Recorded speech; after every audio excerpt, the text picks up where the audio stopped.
Good morning. Welcome to today's class. आज हम करने जा रहे हैं relationship between zeroes and coefficients of polynomial. हमने किसी भी पॉलिनोमियल के ज़ीरोज़ और कोफिशिएंट्स में क्या रिलेशनशिप होता है उसके बारे में बात करनी है। वैसे अगर देखा जाए तो ये 10th क्लास एनसीईआरटी का कंसेप्ट है, पर फिर भी कुछ चीज़ें इसकी बड़ी क्लासेस और छोटी क्लासेस में भी यूज़ होती हैं। ठीक है, तो सबसे पहले हम देखते हैं कि पॉलिनोमियल होता क्या है। ठीक है, पॉलिनोमियल होता है कोई भी एक्सप्रेशन जिसमें इंग्लिश वेरिएबल यूज़ किया हो, जैसे कि 3x-3 है। ठीक है, अब इसमें एक ऐसी मैंने रकम लिखी है जिसमें x यूज़ हुआ है ना, कोई भी मान लीजिए 3-4y है, इसमें y यूज़ हुआ है, तो कोई भी ऐसी रकम जिसमें इंग्लिश वेरिएबल यूज़ हो उसे हम क्या कहते हैं, पॉलिनोमियल। और उस वेरिएबल की डिग्री हमेशा नॉन नेगेटिव होनी चाहिए, मतलब या ज़ीरो या पॉजिटिव, नेगेटिव नंबर डिग्री का नहीं होना चाहिए। ठीक है, अब उसके बाद बात करनी है हमने कोफिशिएंट्स की। कोफिशिएंट होते हैं इंग्लिश वेरिएबल के साथ लिखा, जैसे x का कोफिशिएंट 3, यहाँ पे y का कोफिशिएंट 4 और साथ में कौन सा साइन है, माइनस। मतलब इंग्लिश अल्फ़ाबेट के साथ जो भी न्यूमेरिकल नंबर लिखा है उसे हम कहेंगे कोफिशिएंट। ठीक है, अब बात करते हैं ज़ीरोज़ की। ज़ीरो किसे कहते हैं, मतलब जो भी, जैसे अगर हम इस क्वेश्चन की बात करें तो x की जिस वैल्यू पर इसका आंसर ज़ीरो आ जाए, मतलब यहाँ मैं x की जगह अगर कोई नंबर भरूँ, मान लीजिए 1 भरा तो 3 × 1 -3, तो 3 1 3 -3 कितना आ गया, 0। मतलब x का जब हमने 1 भरा x की जगह पे तो हमारा आंसर 0 आ गया ना, तो इस 1 को मैं क्या कहूँगी, इसका ज़ीरो। x की जिस वैल्यू के लिए उस पॉलिनोमियल का आंसर 0 आ जाए उसे हम कहते हैं ज़ीरोज़। ठीक है, अब हमने इन दोनों का कनेक्शन देखना है कि दोनों का आपस में क्या कनेक्शन है पॉलिनोमियल पर। अब इससे पहले एक छोटा सा क्वेश्चन है एनसीईआरटी की बुक का। क्या क्वेश्चन है, कहता without actual calculation find out zeros of following. कहता बिना कैलकुलेट किए आप ये बताइए कि इसकी कितनी ज़ीरोज़ है, कितनी ज़ीरोज़ होंगी। ठीक है, अब वैसे तो आंसर तो सिर्फ एक मतलब वर्ड का, पर उसको एक बार हम थोड़ा सा समझ लें। कैसे, देखिए जैसे मैंने यहाँ पे कोई भी पॉलिनोमियल लिया, मान लीजिए मैंने ये पॉलिनोमियल लिया। ठीक है, अब हमें पता है पॉलिनोमियल को कैसे लिखा जाता है, एक तो p लिखते हैं और साथ में जो वेरिएबल यूज़ किया होता है, यहाँ पे वेरिएबल x यूज़ किया ना, तो x बराबर ऐसे ही लिखते हैं। अब उन्होंने कहा है कि आप इसको y मान लीजिए, मतलब px की जगह मैं क्या लिखूं, y। ये बुक में लिखा हुआ है 2nd चैप्टर के 1st एक्सरसाइज में। ठीक है, अब ग्राफ में हमें पता है ये x की लाइन होती है, ये y की लाइन होती है। इस x की लाइन पे y वाली सारी टर्म्स क्या होती हैं, 0। y वाली लाइन पे x की सारी टर्म्स क्या होती हैं, 0। जब भी हमने 2 0 भरना होता है तो 2x का लेते हैं यहाँ पे, और 0 तो यहीं पे रह जाता है ना। इसका मतलब जहाँ पे y 0 हो तो वो पॉइंट x पे आता है ना। अब हमें x का वो नंबर चाहिए जहाँ पे ये सारा 0 हो जाए, 0 का मतलब y बराबर 0 हो जाए, तो इसका मतलब वो हमेशा x की लाइन पे ही होगा।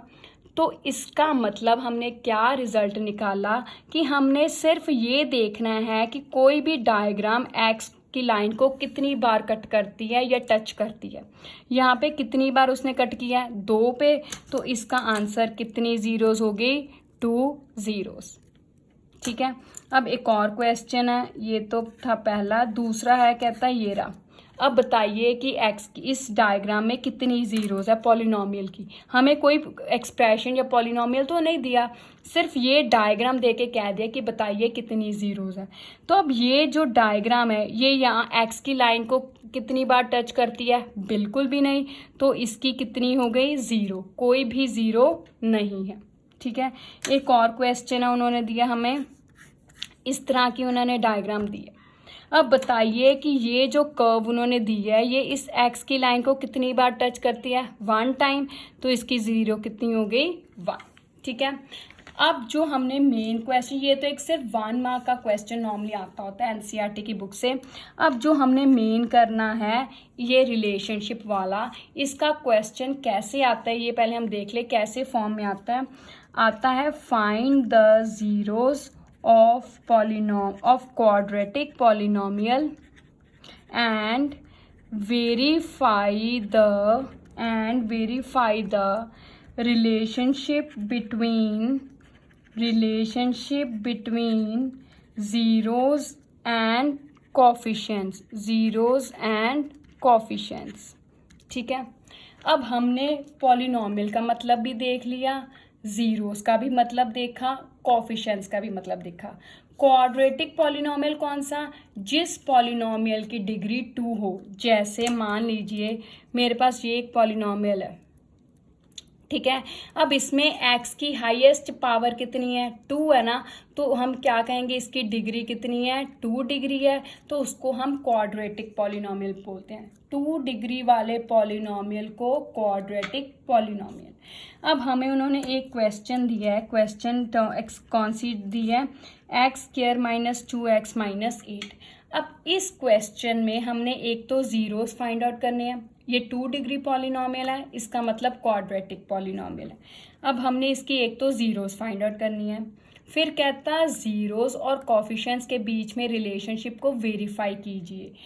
कैसे, एक तरह का चेक होगा कि हमने जो ज़ीरोस फाइंड आउट किए हैं और जो कोफिशिएंट्स फाइंड आउट किए हैं क्या वो दोनों आपस में बराबर हैं कि नहीं। तो सबसे पहले हम ये चीज़ें फाइंड आउट करेंगे तभी देखेंगे। तो चलिए सबसे पहले हम कोफिशिएंट्स फाइंड आउट करते हैं। कोफिशिएंट्स फाइंड आउट करने के लिए हमें 2 डिग्री की एक जर्नल लिखनी पड़ेगी। जर्नल क्या होती है, ax² + bx + c। ठीक है, जैसे जब हम कोई भी फॉर्मूला लिखते हैं मैथ में तो वो जर्नल लिखते हैं ना, πx² या लेंथ इंटू ब्रेड्थ ऐसे लिखते हैं, वहाँ पे ये तो नहीं कहते 2 × 3, बाद में क्वेश्चन की फॉर्म में वैल्यूज पुट की जाती हैं। तो इसी तरह एक क्वाड्रेटिक पॉलिनॉमियल जर्नल कैसे होती है, ax² + bx + c।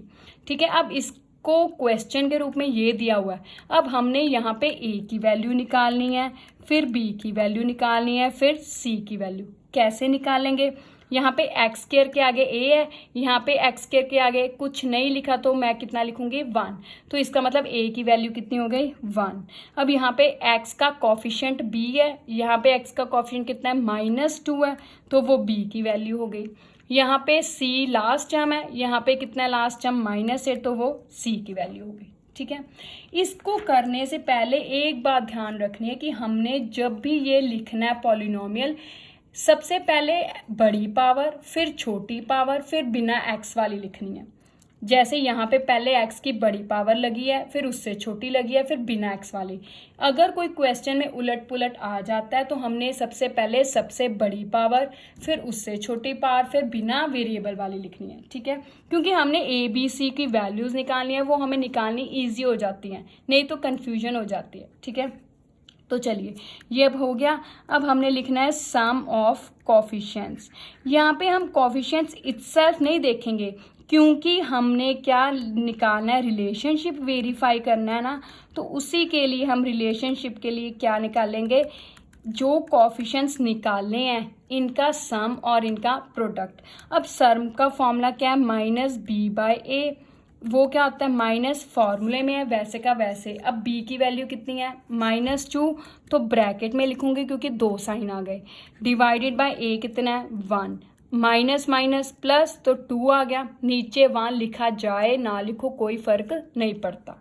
अब आगे प्रोडक्ट क्या फॉर्मूला क्या है, c/a। c कितनी वैल्यू, -8, a की वैल्यू 1, तो इसका आंसर कितना आ गया, -8। ठीक है, अभी ये हमने कोफिशिएंट्स का सम और प्रोडक्ट, ये फॉर्मूले हैं। सम का फॉर्मूला -b/a, प्रोडक्ट का c/a। ठीक है, अब हम ज़ीरोज़ निकालेंगे, जो हमारे पास ज़ीरोज़ आएगा उसका भी सम और प्रोडक्ट निकालेंगे। फिर हम देखेंगे कि इस दोनों का सम प्रोडक्ट और ज़ीरोज़ का सम प्रोडक्ट आपस में सेम है। इसका मतलब कॉफिशिएंट्स और ज़ीरोज़ में क्या रिश्ता हुआ कि जो कॉफिशिएंट्स का सम और प्रोडक्ट है वो ज़ीरोज़ के सम और प्रोडक्ट के आपस में क्या होता है, बराबर। ठीक है, तो चलिए अब ज़ीरोज़ की बारी है। तो ज़ीरोज़ को हमने निकालना सीखा हुआ है, कैसे? By splitting the middle term. यहाँ पे 1 है तो सबसे पहले इसको और इसको क्या करना है हमने, मल्टीप्लाई। 1 को 8 से मल्टीप्लाई तो कितना आंसर आ गया, 8। अब इसके हमने क्या बनाने हैं, फैक्टर्स। 1 से स्टार्ट करना है, 1 8 ज़ा 8, 2 4 ज़ा 8। अब 3 के टेबल पे 8 नहीं जाता, 4 के टेबल पे जाता है, 4 2 का 8। अब ये तो रिपीट हो गया ना, चाहे ऑर्डर अलग अलग है, वो पहले नंबर पे है वो दूसरे पे, पर है तो सेम ही ना, तो हमने रिपीट नहीं लेना। जहाँ से रिपीट शुरू हो गया मतलब हमने बस वहाँ फैक्टर्स नहीं बनाने। अब ये दोनों हो गए। अब इसका आगे क्या करना है, लास्ट वाली टर्म का साइन देखिए, माइनस है तो इसका मतलब हमने इनको माइनस करना है। 8 में से 1 गए 7, 4 में से 2 गए 2। ठीक है, अब बीच वाली रकम 2 है ना, तो इसका मतलब हमें 2 वाली चाहिए। पहले लास्ट वाली रकम का साइन देखना है, वो करना है। अगर माइनस है तो इनको आपस में माइनस कीजिए, अगर प्लस है तो इनको प्लस कीजिए। फिर हमें इनमें से कौन सा चाहिए, जो बीच वाली रकम में दिए, बीच वाली में 2 दिया तो 2 वाला। अब 2 का साइन कौन सा है, माइनस है, तो वो हमें -2 चाहिए। साइन को आंसर में कौन सी रकम का आता है, बड़ी का, तो बड़ी कौन सी है, 4। इसका मतलब उसका साइन माइनस का होगा। ठीक है, तो अब ये हमारे पास फैक्टर्स आ गए। क्या फैक्टर्स आए हमारे पास इसके, 2 एंड -4। ठीक है, अब -2 के साथ क्या है, x है ना, तो यहाँ पे भी हम क्या लगा देंगे, x। अब हम इनकी, अभी तो सिर्फ हमने फैक्टर्स निकालने हैं, अभी हमने सॉल्व करना है इसकी जगह पर। ये कैसे सॉल्व करना है, देखिए मेरे पास है x² -2x -8, यही है ना मेरे पास। तो अब हमने फैक्टर्स कौन से निकालने हैं, 2x -4x ना। तो चलिए कैसे, पहली टर्म वैसे की वैसे, बीच वाली टर्म की जगह वो लिखना है -2x + 4x। ये ज़रूरी नहीं -2x + 4x लिखना है, आप 4x पहले और -2x पीछे भी लिख सकते हो, सेम होगा, कोई गलत नहीं होगा।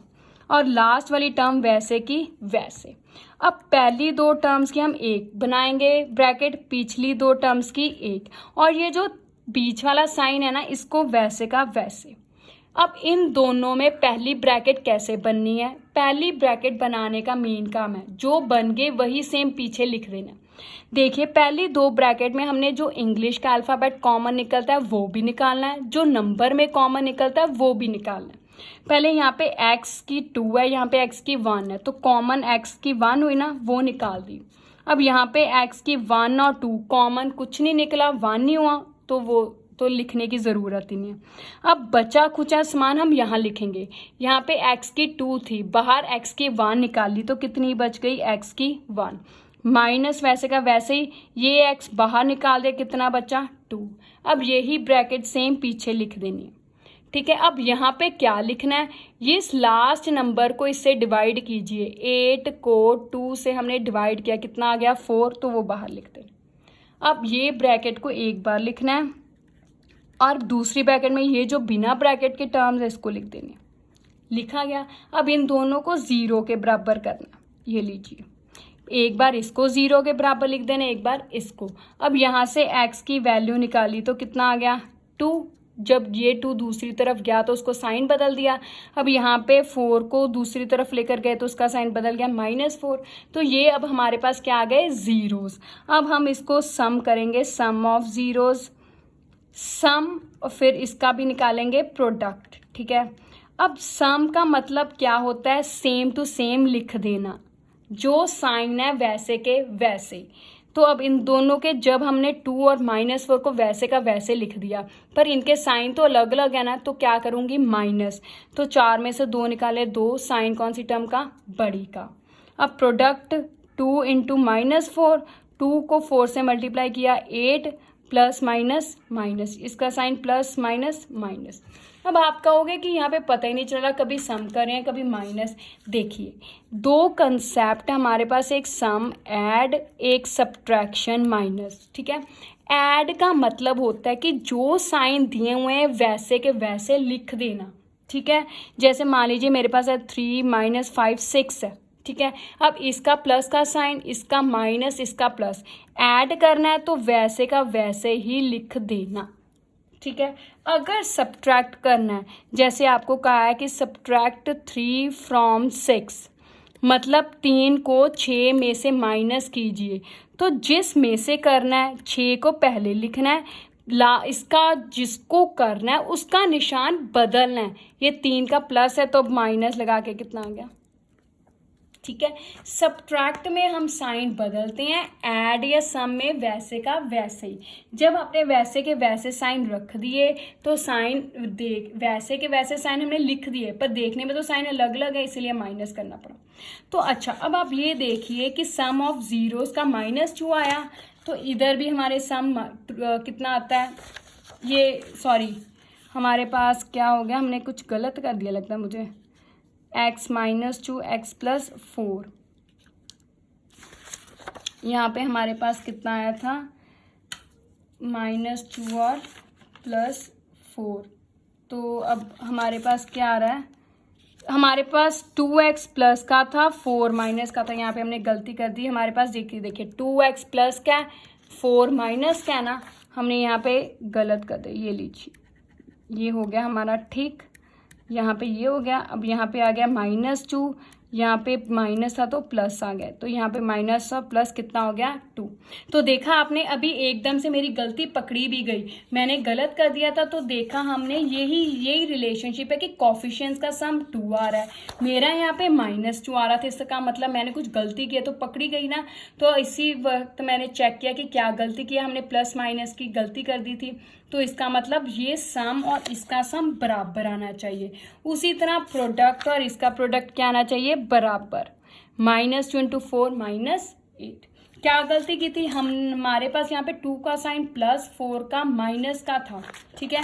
हमने यहाँ पे क्या किया, 2 का माइनस का कर दिया, 4 का प्लस का कर दिया, वो गलती कर दी हमने, लिखने में गलती कर दी, ठीक है। तो यही रिलेशनशिप है, इसी से आपका वेरीफाई होगा कि दोनों का सम और दोनों का प्रोडक्ट का आंसर क्या आना चाहिए, सेम। अब एक और क्वेश्चन कर लेते हैं, फिर आपको बिल्कुल ही क्लियर हो जाएगा। सेकंड क्वेश्चन है 6x² - 3 - 7x। तो ये क्वेश्चन है। अब सबसे पहले मैंने क्या कहा था कि इनको सबसे पहले x की बड़ी पावर, फिर उससे छोटी, फिर बिना x वाली। यहाँ पे सबसे पहले x की बड़ी पावर लिखी हुई है, उससे छोटी ये है ना x वाली, तो इसको लिखूंगी मैं सेम टू सेम वही साइन। उसके बाद बिना x वाली तो ये रही, ठीक है। अब इसमें से हमने कंपेयर करना और ABC की वैल्यू निकालनी है। Compare it with ax² + bx + c। अब a की वैल्यू कितनी आ गई, 6, b की वैल्यू कितनी आई, -7, c की वैल्यू कितनी आ गई, -3। ये आ गया। अब उसके बाद हमारी बारी है सम ऑफ कोफिशिएंट्स की। वो कितना फॉर्मूला, -b/a। तो माइनस वैसे का वैसे ही फॉर्मूले वाला, b कितना है, -7, 2 साइन है तो ब्रैकेट में लिखूंगी। a कितना है मेरे पास, 6, माइनस माइनस प्लस, तो 7/6 आ गया। अब प्रोडक्ट की बारी है मेरे पास। प्रोडक्ट ऑफ कोफिशिएंट्स, वो फॉर्मूला क्या है मेरे पास, c/a। c कितना है, -3 और a कितना है, 6। अब इसको 3 के टेबल पे कट किया तो माइनस वैसे ही 3 1 3 डिवाइडेड बाय 3 2 का 6, तो ये आ गया, ठीक है। अब हमारे पास कोफिशिएंट्स के सम और प्रोडक्ट आ गए। अब बारी है जीरोस के निकालने की, तभी हमारा मैच करेगा कि दोनों आंसर सेम है कि नहीं। तो चलिए अब हम जीरोस के निकालते हैं। सबसे पहला हमारा स्टेप, इसको और इसको क्या करना है, मल्टीप्लाई। 6 3 18। उसके बाद 18 के क्या बनाने हैं हमने, फैक्टर्स। 1 से स्टार्ट करना है, 1 18 18, 2 9 18, 3 6 18, 4 के टेबल पे 18 नहीं जाता, 5 के टेबल पे नहीं जाता, 6 के टेबल पे नहीं जाता, 7 6 3 जाता है ना, तो वो तो सेम लिखा जाएगा। इसके मतलब अब रिपीट होने शुरू हो गए, तो हमारा यहीं पे काम खत्म हो गया। अब लास्ट वाली टर्म का साइन माइनस है तो इन्हें माइनस करूंगी। 18 में से 1 गए 17, 9 में से 2 गए 7, 6 में से 3 गए 3। अब बीच वाली टर्म कौन सी है, 7 है, तो मुझे ये वाला चाहिए फैक्टर। 7 का साइन माइनस का, तो माइनस आंसर में कब आता है, जब बड़ी टर्म का साइन हो। बड़ी टर्म 9 है तो उसका साइन माइनस, ठीक है। अब साथ में क्या लगा x, तो यहाँ पे भी अब मेरे पास फैक्टर्स क्या आ गए इसके, 2 -9 तो साथ में x लगा दिया, ठीक है, ये आ गए। तो चलिए अब सॉल्व करते हैं इसको। 6x² - 7x - 3, 6x², पहली टर्म वैसे ही, बीच वाली टर्म की जगह हमने सिर्फ ये लिखना है, प्लस 2x - 9x - 3। अब साइन में कोई गड़बड़ नहीं की, 2 का प्लस है तो प्लस लिखा है, 9 का माइनस है तो माइनस लिखा। अब पहली दो की एक ब्रैकेट, पिछली दो की एक ब्रैकेट, ये जो बीच वाला साइन है इसको हमने वैसे का वैसे। तो चलिए हमने एक तो x का कॉमन निकालना है, वो x आ रहा है, एक नंबर का कॉमन। अब 6 और 2 है, कॉमन टेबल कौन सा है, 2 के टेबल पे दोनों जाते हैं ना, तो इसका मतलब कॉमन निकालेंगे। अगर एक से ज़्यादा टेबल पर दोनों जाते तो मल्टीप्लाई करके लिखते, ठीक है। अब आगे क्या आ गया, 2। अब यहाँ पे क्या बचा हुआ चीज़ अंदर लिखनी है, यहाँ पे x की 2 थी, एक बाहर निकाल दी तो एक बची। अब यहाँ पे 6 है, यहाँ पे 2 बाहर निकाला है, तो बचा हुआ माइनस नहीं करना, डिवाइड करना है। 6 को 2 से डिवाइड किया, कितना आंसर आया 3, तो इसका मतलब बचा कितना है 3। ये वाला साइन वैसे का वैसे, 2 को 2 से डिवाइड किया 1, x बाहर निकल गया। यही सेम ब्रैकेट हमने पीछे लिख देनी है, ठीक है। अब 3 को 1 से डिवाइड किया तो 3 आएगा, वो बाहर। अब ये ब्रैकेट एक बार लिखी जाएगी, ठीक है। अब ये इसको हम लिखेंगे जो बिना ब्रैकेट के, लिखा गया। अब वही एक बार इसको 0 के बराबर, इसको 0 के बराबर, तो ध्यान से लिखेंगे कोई गलती ना हो। 3x + 1 = 0, एक तो ये ब्रैकेट है, एक दूसरी ब्रैकेट है 2x - 3 = 0, ठीक है। तो चलिए अब 3x + 1, अब पहले इसको मैं दूसरी तरफ लेकर जाऊंगी तो इसका निशान बदल दूंगी, प्लस से माइनस हो गया। अब ये 3 ऊपर लिखा है तो दूसरी बार कहाँ जाएगा, नीचे। x की वैल्यू ये आ गई। अब यहाँ से देखिए, पहले 3 को दूसरी तरफ लेकर जाऊंगी तो निशान बदल गया प्लस का, फिर 2 कहाँ जाएगा, ऊपर लिखा है ना तो नीचे जाएगा 3/2। अब ये आ गया। अब ये हमने ज़ीरोज़ निकाल ली। अब हमने सम ऑफ ज़ीरोज़ किया है हमारे पास, दोनों को जैसे है वैसे का वैसे लिख लीजिए, -1/3 + 3/2। अब ये देखिए फ्रैक्शन टर्म्स है, तो इनको कैसे सॉल्व करते हैं, बटरफ्लाई मेथड। इसको इससे मल्टीप्लाई कीजिए, 1 2 का 2 माइनस साइन, 3 3 = 9, बीच में प्लस, 3 2 का 6, ठीक है। और ये 9 में से 2 गए 7, अलग अलग साइन है, माइनस किया, नीचे 7/6। देखिए सम 7/6 आता है, तो अब पीछे देखते हैं कि हमारा कोफिशिएंट्स का सम भी 7/6 आता है, सेम है ना, इसका मतलब अब हमने ठीक किया। आगे प्रोडक्ट भी चेक करने हैं, दोनों चेक करने हैं, दोनों ही बराबर होने चाहिए। -1/3 × 3/2, 3 के टेबल पे कट किया, 3 1 = 3, 3 1 = 3। तो जब भी टेबल पे कट करना है, एक ऊपर से लेनी है, एक रकम नीचे से। तो 1 1 = 1, माइनस साइन, डिवाइडेड बाय 2 1 = 2, तो ये आंसर आ गया। अब इधर देखिए प्रोडक्ट इतना ही है, -1/2 ही आता है, तो वो ठीक लिखा हमने, हो गया ना। अब यही रिलेशनशिप है कि दोनों की सम और दोनों का प्रोडक्ट आपस में क्या है, बराबर। इससे हमें क्वेश्चन को वेरीफाई करने में भी मदद मिलती है कि जो हमने आंसर निकालने हैं सॉल्व के, वो ठीक है। अगर गलती है तो उसी वक्त हमारी पकड़ी जाती है, ठीक है। अब एक और क्वेश्चन है, इसी से मिलता जुलता। क्या क्वेश्चन है, कहता find a quadratic polynomial with given numbers as sum and product of its zeros and product of its zeros respectively, ठीक है। अब क्या है उसने कहा, कहता 2 क्वेश्चन दिए उसने, √2 1/3, 3 दिया 0 एंड √5, ये 3 क्वेश्चन है। क्या कहता, जैसे अभी हमने क्वेश्चन में क्या था कि हमने ज़ीरोज़ और क्या फाइंड आउट करने थे, ज़ीरोज़ और कोफिशिएंट्स को फाइंड आउट करते थे, पॉलिनोमियल दी होती थी, पॉलिनोमियल दी थी, ज़ीरोज़ को फाइंड आउट करना था। अब यहाँ पे उल्टा है, क्या है, यहाँ पे उसने सम ऑफ ज़ीरोज़ और प्रोडक्ट दिए हुए हैं, हमने क्वाड्रेटिक पॉलिनोमियल फाइंड आउट करनी है।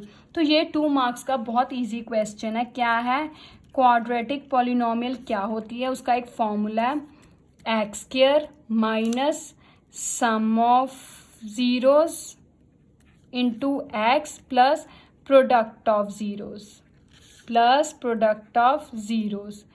अब सम ऑफ ज़ीरोज़ उसने पहले सम लिखा है ना, तो इसका मतलब पहली आंसर सम क्या है, दूसरा प्रोडक्ट लिखा तो दूसरा आंसर प्रोडक्ट का। तो अगर मैं पहले की बात करूं तो एक्स स्क्वायर वैसे ही, माइनस भी वैसे ही। अब सम की जगह कितना लिख दूंगी, 1/4, साथ में क्या लिखूंगी, एक्स, आगे प्लस, आगे प्रोडक्ट कितना दिया है, -1, तो अब 1 के आगे 2 निशान हो जाएंगे ना, तो ब्रैकेट में लिखूंगी। फिर आगे सारा का वैसे प्लस माइनस माइनस, तो ये आंसर आ गया। ठीक है, दूसरा देख लेते हैं एक बार। वैसे क्वाड्रेटिक पॉलिनॉमियल हमें पहले उल्ट दिया होता था, ये दी होती थी हमें, हम सम और प्रोडक्ट निकालते थे। अब सम और प्रोडक्ट दिए हुए हैं, हमें ये चीज़ निकालनी है, उलट है उससे। तो क्या है, वैसे formula x square minus sum of zeros into x plus product of zeros. ठीक है, तो अब निकालें एक्स स्क्वायर माइनस सम कितना है दूसरे क्वेश्चन में, √2 और साथ में एक्स प्लस प्रोडक्ट कितना है 1/3, तो ये लिखा गया। ठीक है, अब थर्ड क्वेश्चन में देख लें फटाफट से। क्या है हमारे पास, x square minus sum of zeros into x plus product of zeros, यही है ना। तो अब एक्स स्क्वायर वैसे ही माइनस सम कितना है 0, तो इसका मतलब 0 इंटू एक्स प्लस प्रोडक्ट कितना है √5। अब 0 वाली टर्म लिखो ना लिखो फ़र्क नहीं पड़ता, तो इसका आंसर क्या आ गया, एक्स स्क्वायर प्लस √5। ठीक है, हो गया क्वेश्चन। आप ये आपकी 10th क्लास की NCERT बुक का सेकंड चैप्टर है 2.1 एंड 2.2। ये सारे क्वेश्चन 2.2 के हैं, जो हमने ये वाला किया था ये 2.1 का है। अब आपने ये सारे क्वेश्चंस की उसमें से और प्रैक्टिस करनी है, ताकि आपको और अच्छी तरह अंडरस्टैंडिंग हो सके और आप खुद कर सको। ठीक है, thank you, have a nice day.